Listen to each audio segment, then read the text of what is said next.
So sorry about that. The app that I was using decided that it had done enough for the moment. Must have some sort of limit to the length of video that it can take. So I'll just do these last four quite quickly, and hopefully that will get you through for the moment, and then you can ask questions or email me if you need anything. So the last four cells here are really looking at those steps that you need to take for preparing the creative writing sack. The sentence types is obviously looking at the types of sentences that McLeod has the narrator that he's voicing utilize. So in this case, they're largely declarative. That is, the scene setting. Again, we're talking about the descriptions of the father's room, the descriptions of the mother, etc., etc. Largely declarative. They're very factual, short, sharp, and to the point. But occasionally, he also uses interrogatives. And what I would note here is the occasional. Let's correct that. It's a word I don't often use. Interrogative. There we go. Double R. Interrogative. Not that you'll have to write these, but might as well get it right. These are the questions that he poses. These are the sort of interrogative sentences don't have to have a question mark, but they have to have a questioning tone or a sense of doubt or a sense of being unsure. So these are the moments where the son has doubts. So obviously at the end of the text where he's not sure whether his father washed away accidentally or took his own life, perhaps moments where he's not quite sure about the image that he's discussing. So we were talking about the chains on the wrists, literally being there for protection, but figuratively representing being trapped. Maybe the son's not sure about that, and he's describing the chains, but there is some, variability in the way that he does it. These could be interrogative sentences that show those doubts. Okay.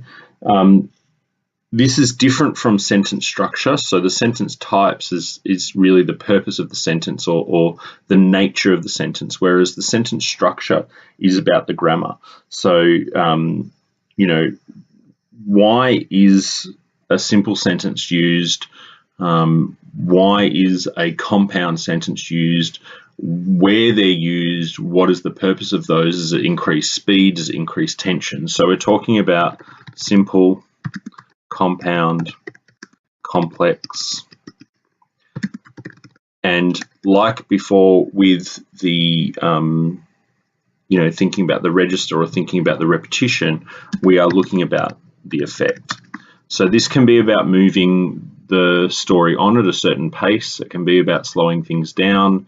Sometimes if you get several very short, sharp sentences that are declarative and simple, but then you have a compound, complex sentence afterwards, that can sometimes be a trigger that's an interrogative rather than a declarative sentence. So there can be a little bit of pairing up between the types and the structures of the sentences, but always think about the effect. Why would he do that? Why would he have several simple sentences that are declarative followed by a compound, complex sentence that had more of an interrogative purpose and explore those questions or doubts or offer more complex meaning?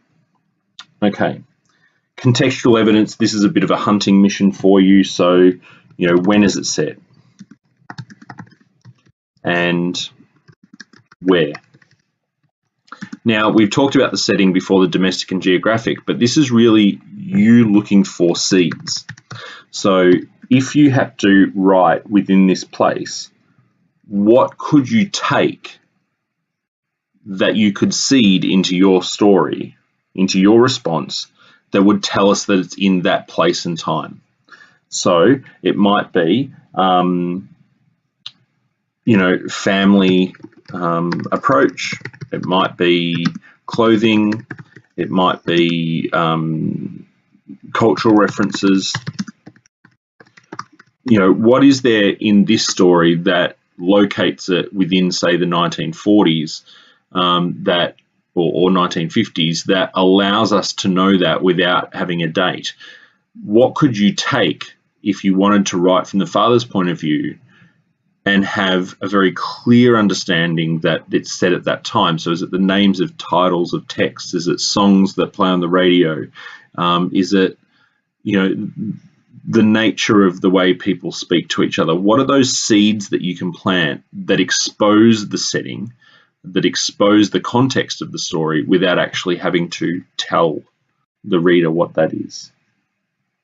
Okay, so this last one is obviously you thinking about all of the things that are on the rest of the handout and going, okay, well, where are the best gaps for me to explore my own writing? So for me, if I was going to be writing this story, I really think I would like to write about the father's choice. We talked about this in class the other day. I think that's the crux of the story, that difference between. And in this instance, what I'll say is that I'm really drawing on all of the technical aspects I've just picked up, but I'm also drawing on this values and ideas section here in terms of, you know, what I think is important in the text, what I think the text conveys. I'm thinking, okay, what are the moments that have that choice and duty, that tension between those things coming through? So I've got the father's choice. I could, if I like to, write from the sister's point of view. Now, I'm not incredibly good at writing in the voice of female characters, particularly young female characters, so I know that I wouldn't choose that. But for some of you, the opposite might be true. Writing in a male voice might be something that's fairly difficult. Writing from a parent's point of view might be fairly difficult, whereas writing from the young person's point of view, you know, that's much closer to who you are. You can't write in your voice, but you could draw on your experience and your connection to those characters. So obviously looking at the sister's point of view, it allows you to talk about, you know, that desire to break away from family, that desire to explore who you are yourself rather than, you know, being tied to the parents' aspirations, I guess, or their view of what's right in the world.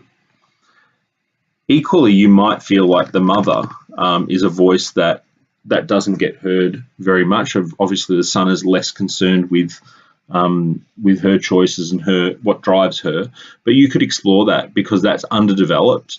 And again, it's about whether you feel you could reflect that voice well, because of course that might not be the case. So I've got a few ideas there. For me, it's the father's choice. Obviously, as a male and as a father myself, I feel like I could make a good go of that. But for you, it might be something different.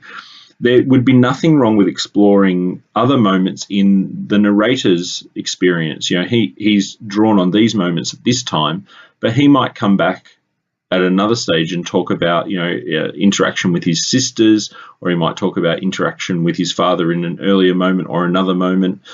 You could explore any gap you like, but where is that gap that allows you to tap into those values and ideas, to tap into those themes, to utilize the time frame, to utilize those contextual seeds that you've found, and to replicate the style that MacLeod writes in? You know, you're thinking about what gap would allow you to do all of those things effectively.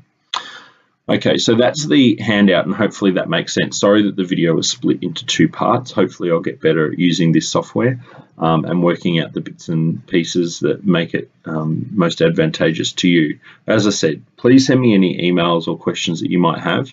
Perhaps if you're feeling a little unconfident in filling in the table, perhaps do it in pencil if you're doing it by hand initially, or obviously if you're typing it, just be prepared to come back and edit. But don't forget, you're trying to connect what's on the page here to your text. So unlike what I've done, make sure you're taking the time to go through and find evidence and moments in the text that you can refer to as well, and note those down. Okay, thanks everyone.